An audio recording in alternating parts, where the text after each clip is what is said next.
Hey guys, Danny here. Today I'm going to be taking you through my quick start guide for Vegas Pro 15.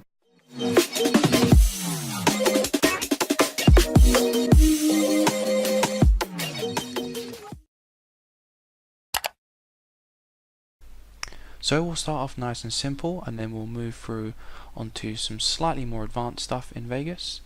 The first thing we're going to do is bring a clip into Vegas.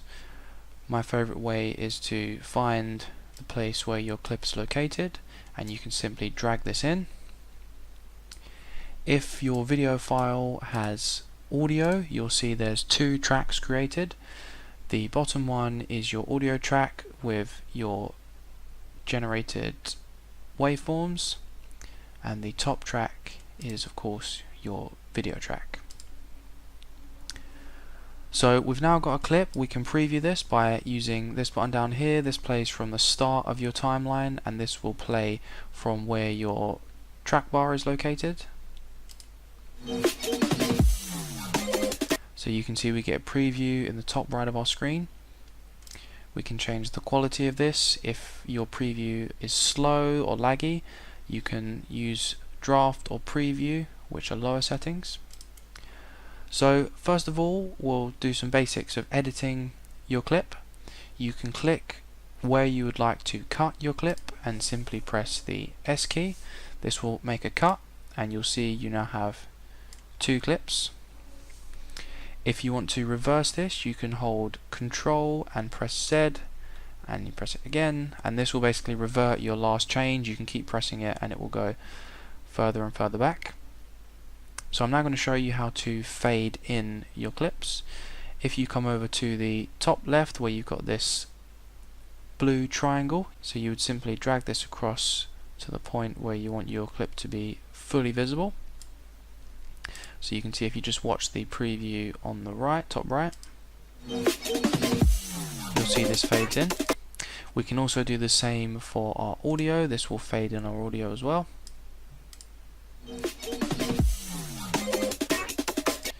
We can also do this on the opposite side to fade out our video and our audio if we'd like to.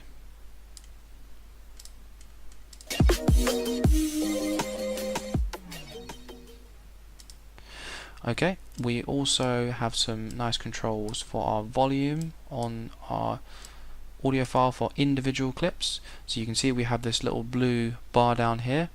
You can drag this down to make your audio quieter overall. So we'll play this. You can adjust this on the fly. Once you've adjusted your audio volume, you can also still fade these in and out, and your overall volume is still taken into account. So another nice simple thing we can do to clips is if you hold the Control button and drag your clip, this will slow the clip down. There's normally a maximum amount you can do this. So if we play now, we get a bit of a funky sound and the clip plays slowly. If we press Ctrl Z and put it back to normal, we can also speed up the clip by holding Ctrl again and making the clip shorter.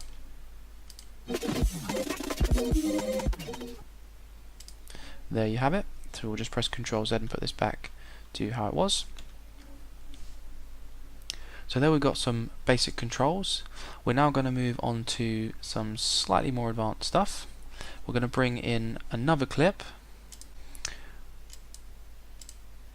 So I'm just dragging in some gameplay footage here. So you'll see in this clip I have two audio fields. This is because I used a recording software that records my microphone and my game audio in separate tracks. So I'm just going to delete this third one as we don't need it for this demonstration. You can also fade your clips by dragging them over the top of each other.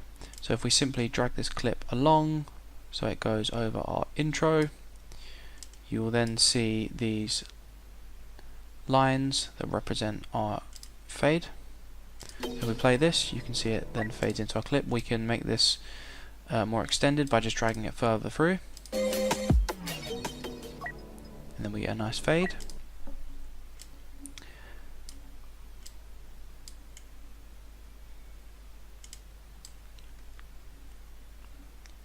You can also drag the end of your clip, and this actually shortens them. So this is kind of like snipping a clip, except you would just be cutting it short. If you drag it too far, it will get to its original length and you will have kind of orange fade at the top of the video file. So let's make a cut on this clip, and we'll right click and delete this other part. You can also use the delete key on your keyboard. This will delete your selected clip. If you would like to select multiple items at once, there's several ways you can do this. You can click on one clip, then hold Control and click on your corresponding clip, and you can now move these both at the same time. If you have lots of items, you can click from one end to the other while holding Shift, and you'll see this will select all of them. Let's revert these back so we've only got 2. We can also use our selection tool down here, so we can select both of these clips and we can then move them. If you would like to save your current project, you can go to File, Save As, choose your save location and give your project a name. So we're going to call ours Test. You can also hit Control S to save your project instantly. This saves it to your last save location using the last name.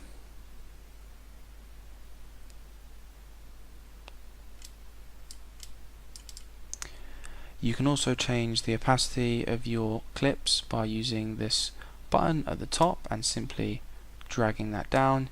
You can see we could use this to have our clip playing over the top of the other one.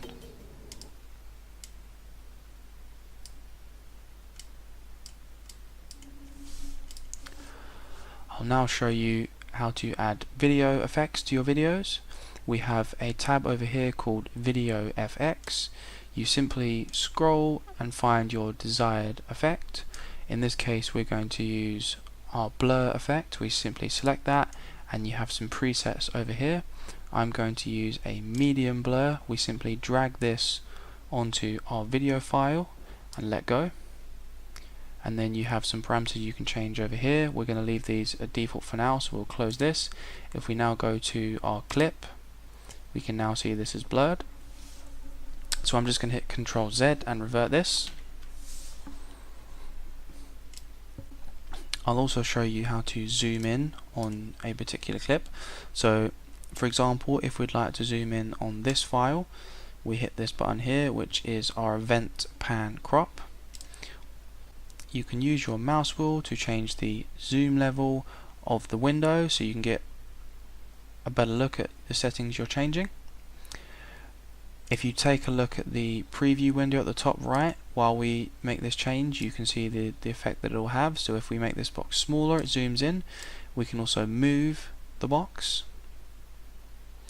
and we can also right click, and we have some default options here. So if I hit restore, it will restore back to the original size. If we make this box bigger, you can see it will zoom out on our preview screen. I'm going to go ahead, right click and press restore.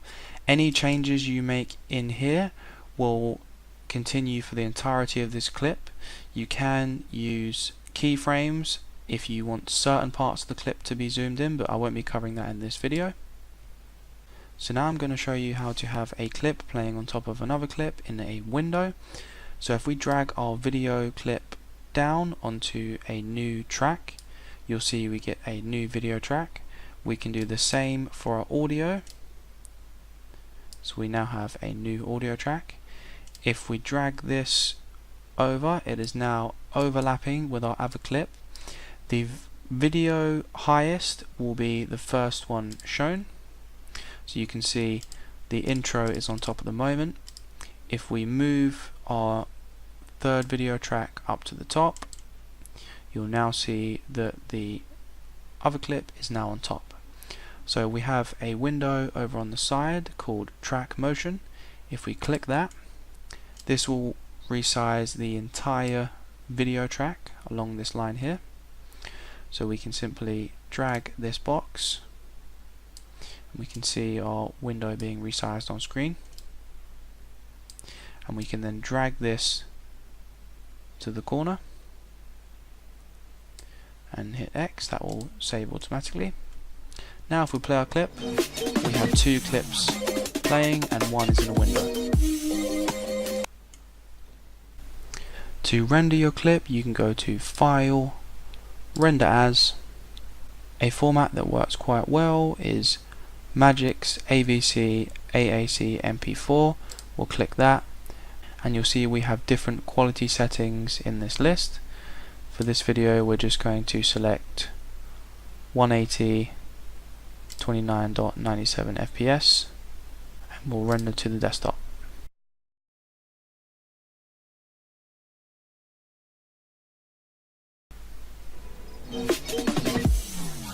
And there we have our video file. I hope you enjoyed the video. If there's anything I didn't cover or you have any questions, feel free to leave a comment and I'll do my best to get back to you. If you liked the video, give it a thumbs up, and hey, if you're new to the channel, consider subscribing for more videos like this one. I'll see you in the next one.